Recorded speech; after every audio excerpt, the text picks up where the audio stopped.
What's up, guys? David here, coach of the FC Popplio, and I wanted to announce that we are in the NPL Minors. So, after our run through the tryout tournament, where we got defeated in the semifinals, the wonderful people at the NPL decided that they liked our performance enough to let us in, and so here we are, the FC Popplio. There's us, and yeah, so we're in the NPL Minors now. NPL, for those that don't know, is the National Pokeball League. They pride themselves as being the most competitive draft league, and they like to recruit only the sort of best. They would like to have all the best draft league players in their league, and so their majors is super competitive. Their minors is, from what they're saying, going to be just as or more competitive as far as like relative skill to each other. So I'm really looking forward to participating in it and potentially moving up into the majors. And so I guess I can go right into the draft. As you can see here, all support Z moves are banned. Offensive Z moves are treated in the following, blah blah blah. Each coach gets 3 Z-Mons of their whole draft, and you are only allowed to use the offensive Z moves. So no Z Rain, no Z Conversion, no Z Hypnosis, anything. Just the ones that change the name: Continental Crush, Supersonic Guy Strike, and I'm tripping over my own words. Yeah, so you get 11 Pokemon, 11 or 12. The NPL has this thing called the Carney tier system, where it's a list of Mons that are, I want to say weaker, but they aren't weaker per se.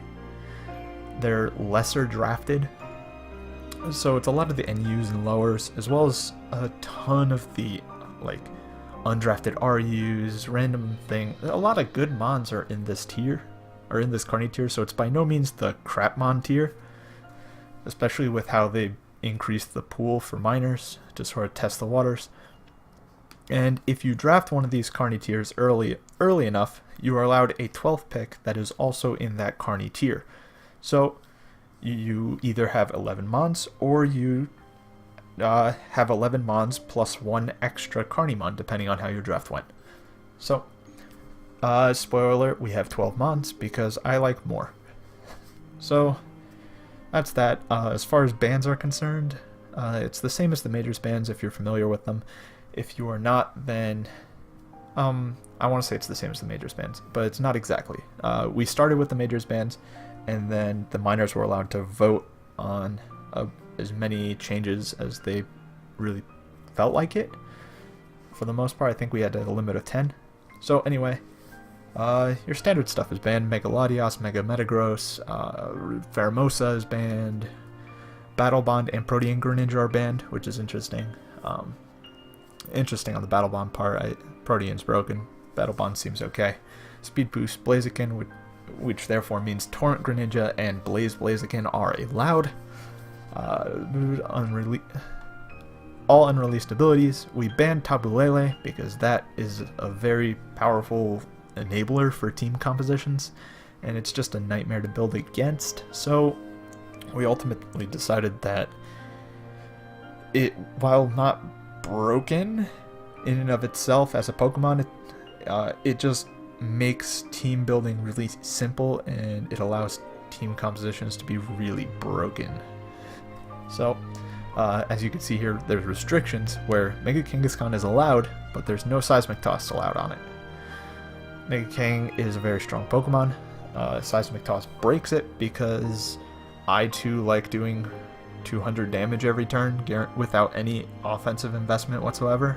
I like 2-hit KOing 90% of the metagame. Lando I is allowed, but Sand Force only. Sheer Force is banned because Sheer Force Lando is very scary. Blaze Blaziken is allowed. Torrent Greninja is allowed. And then going on from there, I can just jump into how we go for the draft. Yeah. So we got placed in second of 16. Not ideal. I personally prefer the middle of the draft. 7 to 11 is my sweet spot. I think that's the best spot in a 16-man draft. Either that or like the very end, because at the beginning you get one pick and then you have to wait for the 30 more really strong Pokemon to be drafted, and then you get to start making your team. Like, it's weird because you start with one extra Pokemon before everybody else, before you get to actually build your team, and then you just get one last Pokemon if it's an even number of picks, for example. And that's, you don't get your return, you don't get to make like 6 cores. You get to make 5 cores, and then you pick a straggler at the top and a straggler at the bottom, and it's really annoying. But all in all, we're second pick in the draft, so lo and behold, I expected this to go pick 1 guaranteed, but it ended up not going pick 1. So here we are. We have Mega Kangaskhan, Biggie Smalls, because get it, there's a big one and a little one, and it's a big papa. I get it, it's a girl, shut up. But Mega Kangaskhan's a cool Pokemon. She's, I'm assuming genders.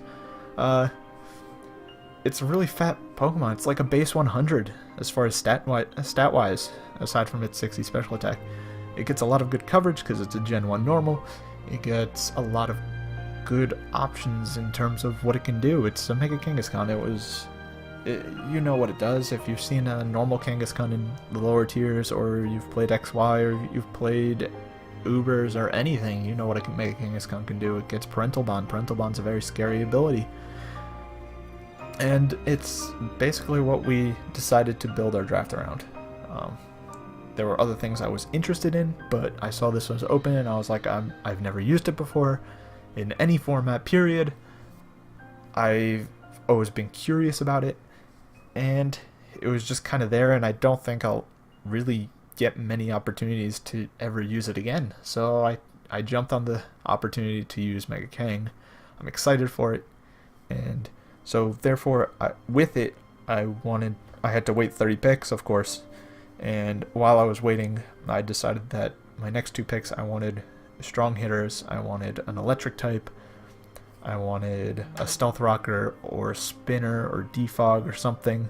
Ideally, I was looking at grabbing Infernape, Terrakion, or Excadrill, and then pairing that with either a Thundurus, I or T, or a Zapdos. So, as I'm waiting, Infernape gets taken, Zapdos gets taken, and I believe Terrakion gets taken on the return. So, I end up grabbing Excadrill, Simon the Excadrill from Groenlagen. Excadrill is a cool Pokemon. You know what it does. It spins, it sets rocks, it's kind of bulky, it has a lot of attack, it's a good Scarfer, it's a good Sand Sweeper, SD, things like that. I'm not going to go over moves and things. I think that's so dumb to like, I could sit here and like scroll through the names and tell you all the cool moves it gets, and oh wow, it gets X-Scissor, guys. But that's ridiculous. You can go into Showdown and check yourself, you know. It's redundant for me to go through and show you. So I'm going to show you the stats, tell you why I picked it. I picked it because it sets hazards and it's very strong and it's very versatile. I wanted versatility in my first pick, and then I wanted to pair that versatility with a strong electric. So one of the 3 electrics, and one of the big 3 on the best electrics in the format are the Thundis and the Zapdos. Zapdos was taken, so I paired it with Thundi T. Thundi T is very good because it has Volt Absorb, and Volt Absorb is a very powerful ability in draft format. It's also very strong, very scary with setup options, and overall, this sort of 3-mon core is a really disgusting offense, where I have a heavy hitter on the physical side with Drill, I have a heavy hitter on the special side with Thundi, and then Mega Kang just sort of either sets up for the sweep with Power Up Punch and like heavy returns and double edges and earthquakes and like beating on things, or it's a stall breaker with Toxic and Wish and all this other stuff, or it lets these other Pokemon do do the hard hitting, and then it cleans up with its own priority. So I felt like this 3-mon core was very strong together. They covered each other very well, especially Drill plus Thundy T, as they sort of check each other. And so from here, I wanted some bulk, I wanted some hazards, I wanted spikes, I wanted a grounded poison type, I wanted my water type, I wanted this, I wanted that. But most importantly, I wanted to get hazards and then get some more offensive pivoting, because I really felt like I needed a pivot in order to get into these big threats. So as far as spikes were concerned, I wanted Scolipede. I really wanted Scolipede to pass speed into Kang, into Thundy, into the rest of my draft, and sort of make them more threatening, in addition to also having the option for spikes and T-spikes. Scolipede was taken on the return, so my next pick is a mon that, much like Excadrill, is a mon I've used before, and it is Roserade, Tuxedo Mask. A very cool Pokemon, very versatile. It has so many different options. It's a spiker, it's a cleric, it's a bulky mon, it's offensive, it has more coverage than it needs. Yeah. And it's just a really solid Pokemon. It's one of my favorites in the format. I want to say it's my favorite grass type in the format. None of the other ones really come to mind, but yeah, Roserade's a really cool Pokemon. Sets spikes for me. It has a lot of good utility, and that's really what I wanted from this core of this rotation of picks. My 4th and 5th pick, I wanted utility in my Pokemon. So what do I pair with the Roserade? Well, I pair one of my favorite water types from RSRU, and that is Almamola Fish. Now, Fish is fat. She's very, very fat. 165 HP, 80 defense, 45 speed def. With that HP stat, it's a very respectable amount of bulk. Regenerator is great. Wish is great. Has Scald, it has Knockoff. 2 of the best moves in the game. It's just missing Thunder Wave or Glare. Almamola is a great Pokemon, and a lot of people think it's bad because its offenses are kind of poor, and I tend to disagree. It's used very well in RU back in Gen 6, and I'm very familiar with it, and I don't think it's as setup bait as people think it is. And I'm hoping I could show that off, especially with such an offensive team that I have so far. It fits extremely well on offense, which is why it's here, and it pairs beautifully defensively with Roserade if I wanted to build a more defensive team with bulky mons. And I have a pseudo Regimola with Excadrill and Almamola together. A very powerful RU core if you're familiar with it.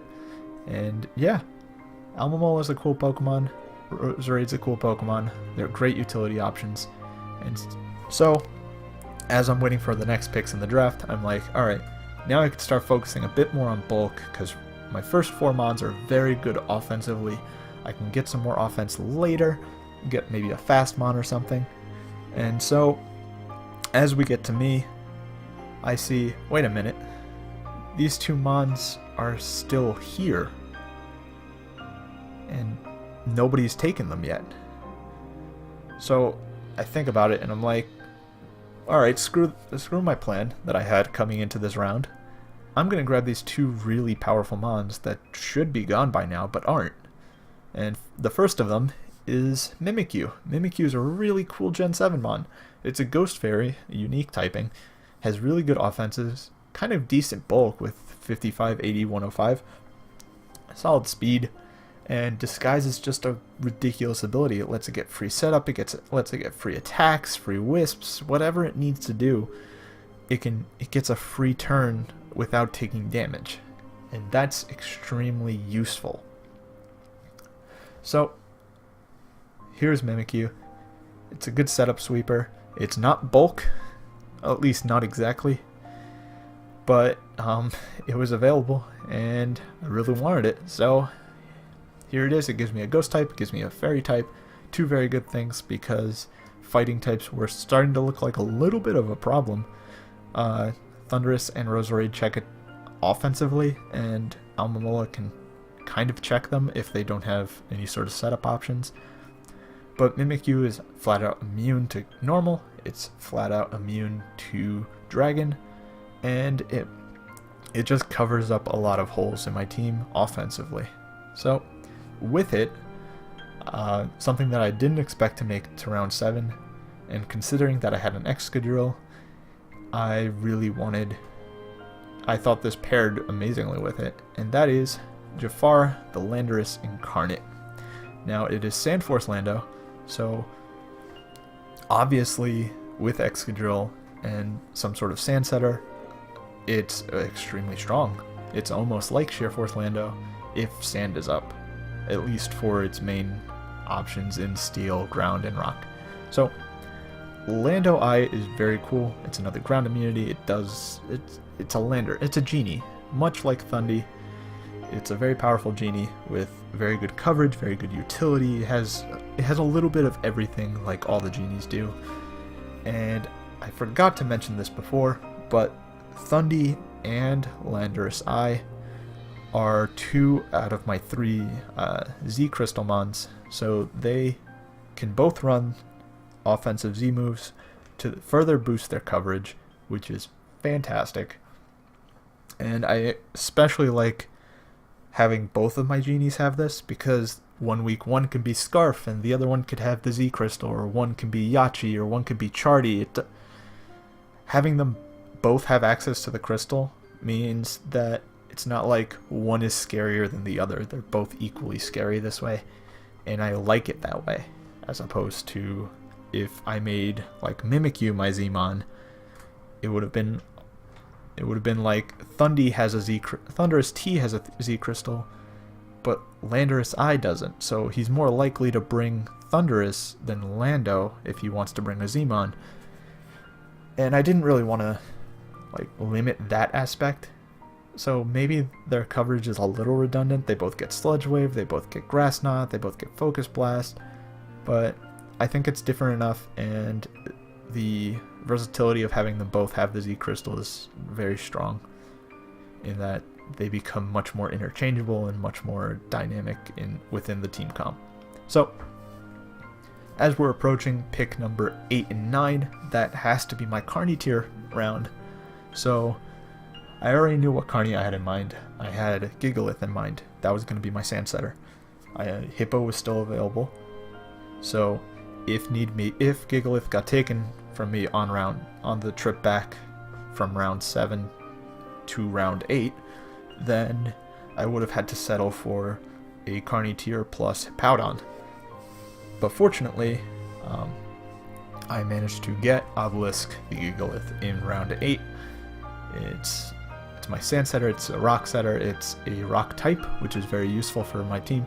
It gives me a Fire Resist for Excadrill, and a lot of other good stuff. It's a more offensive, it has 25 speed, which is very strong for something like Trick Room, in case I pick it up later. And it's solid bulk. It can run Custap Berry in the NPL, so it has Sturdy, so Custap Boom is an option. It's just a very powerful Pokemon, and aside from Tyranitar, which went pretty early in the draft, it's the more offensive Sand Setter. And so with Gigalith, I was like, alright, maybe now I can finally grab some bulk, and then I see that this Pokemon is open, and I'm like, well, guess not. Guess we're pushing that idea even further down the line, because we got Armor Lizard, the Komodo. I've never used Komodo. I don't like Komodo particularly, design-wise, especially it's shiny. Look how hideous that thing is. Ugh, it gives me AIDS looking at it. And I hope it tilts my opponents as much as it tilts me looking at it. So I'm going to be bringing shiny Komodo. Enjoy, everyone. Komodo gets 3 really good abilities. Its stats are kind of bleh, but he's relatively bulky, which is something that I kind of liked. It is a dragon and a fighting type, 2 things that I still didn't have in my draft, and I wasn't planning on getting either anytime soon. So the fact that it covers both is fantastic. And it's just relatively bulky. Bulletproof, soundproof, and overcoat are all very usable abilities. And with strong wish passing and like screens and just random opportunities to set up, this thing is actually really scary on my team. So here it is, the Komodo Armor Lizard. Cool Pokemon. I hope it's useful, but I'm tentatively excited about this thing. I hope it does well, and it is also my third Zmon. So all-out pummelings are in effect, devastating drakes are in effect. Just a lot of fun stuff is available to me with Komodo being a Zmon. It's a very strong Zmon, I will give it that. And yeah, it's a pretty cool mon, and I'm excited to use it. And I hope it does well, but I don't know. We'll see. So on the next return, I had 3 picks left because I got a Carnivore and Gigalith in round 8. That means I have 10, 11, and 12. 12 has to be a Carnimon. So in my next 3 picks, I was like, all right, I need a Dark type. I need a Pursuit Trapper because I want to be able to break bulky Psychics. I need a Fire type would be ideal because it gives me another Fire resist, it gives me an Ice resist, it gives me a lot of good things that I could use more of, especially picking up Komodo. And I wanted a bulky Psychic. Ever since like pick 5, I was hoping to get Mesprit as my bulky Psychic, but I kept putting it off as all these powerful mons kept becoming available to me, like Mimikyu, Lando Eye, and Komodo. So I was like, alright, I can get Mesprit, I can get a Pursuit Trapper, and I can get a Fire type. Well, Mesprit gets taken on the return, and I'm like, well, I figured as much. So in comes pick 10 to me, and thankfully Aster did not take this. I was really worried he would because it fit his team beautifully. And I pick up Merc, the Sneasel, named after Mr. Murkrow. Cool dude. I don't know, I just kind of named it after him because he's somebody that I've seen use Sneasel a lot in draft play, and he always uses it well, so I hope mine could do as well. And Sneasel, if you don't already know, is like a baby Weavile, except cheaper. You could pick it up later in the draft and everybody will be like, wow, that's a good Pokemon, and you're like, wow, thanks. And so it's a Dark type, it's an Ice type, it gets Pursuit, gets Knockoff, it's a Ice resist, which is really useful, and it's just the Sneasel, dude. It's really cool, and it gives me some more priority, which I needed. So overall, it's a fantastic pick for when it was drafted. Now in comes the strangest pick in the draft. Like I said, I wanted a Fire type. Now that I had my Dark type, I have my Pursuit Trapper, I wanted a Fire type and a Psychic type. So in comes my pick after waiting for slot 1 to show up and make their picks. And I'm thinking about my choice. I'm debating between 2 Pokemon, and what do you know it but Shoddy, coach of Bayern Munich in the NPL majors, goes draft Rufflet. Now I'm a big fan of Rufflet. If you know me, I've advocated Rufflet and how wonderful it is, and I'm also not one to back down from random challenges and random stupid meme idea mons. I enjoy it. If you check on my channel, you see that I drafted a Murkrow and did fairly well with it in a draft format. So Shoddy says, pick Rufflet, I'll love you forever. And I go, you know what? Let's pick Rufflet. So we have Blame Shoddy, the Rufflet. Maybe it's a bad idea, maybe it's not, but I like Rufflet. It's 83 attack, which is actually kind of respectable, along with Hustle, which boosts it, which basically gives it a choice band without even trying. So with a choice band, it becomes a very strong wall breaker. surprisingly enough. And it's cute. It has defog, it has tailwind, it has U-turn, it has pursuit. It just has all these great things that my team was missing that ultimately I didn't care if I was foregoing a fire or psychic type, because I had a Pokemon that was fun to use. And it's cute, and it's wonderful, and yeah. Did I mention it's cute? I mean, look at it. Look at it. It's adorable. So, so there was my core. There was my offensive Eviolite core. Sneasel and Rufflet. Very scary. I've used this thing in RU too. It does work. Doing 30% to a Registeel is no joke. So, in comes the last pick.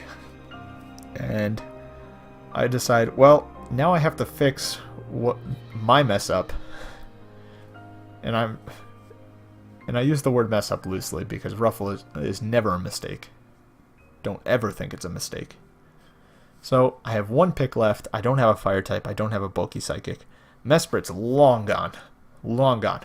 So I think about it and I decide I need a mon that could do literally everything. I want it to be fat. I want it to be able to give me momentum. I want something that's useful on offense and on defense.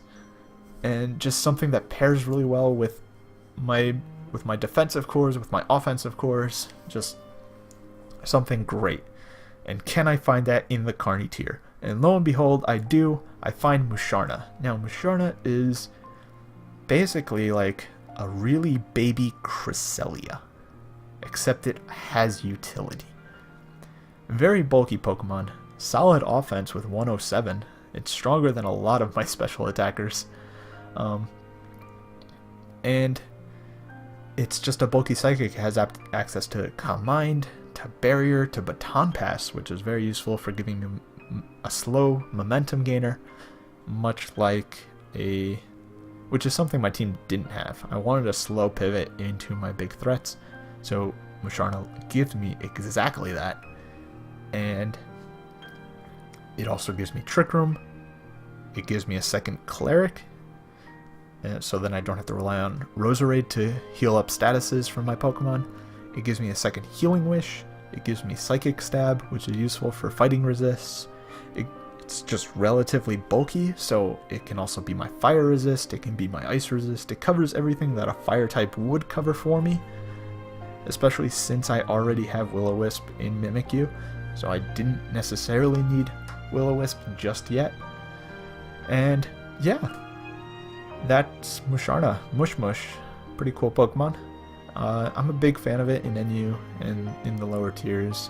As a primary lower tier player, I usually prefer the lower tier mons. And yeah, overall, I think Mush is going to be really useful to the team. It synergizes well defensively with my team. It synergizes offensively with how it could pivot around. And it's overall a very useful Pokemon. So, there you have it. The FC Popplio in all their glory. Here's hoping to a great season. We have a lot of really strong players in our conference, or in the league in general, but our conference has a bunch of very scary Pokemon like Kyurem Black and Mega Gardevoir, and like, it just looks like it's going to be a lot of fun to play, and I'm really excited to meet and play with all the other minors coaches, and I wish all of them luck, and I'll see you guys. Oh, I should probably mention, NPL stuff is going to be coming up every Thursday. That is the upload date for each week, so next week, if this comes out on Thursday, next week is when you will see our week 1 battle. And I believe it is against they paired us against our semifinals opponent, Ace of Base. He's a really cool dude, great guy, or girl, I'm not judging his gender. And yeah, that's going to be our week 1. I will see you guys then. Peace.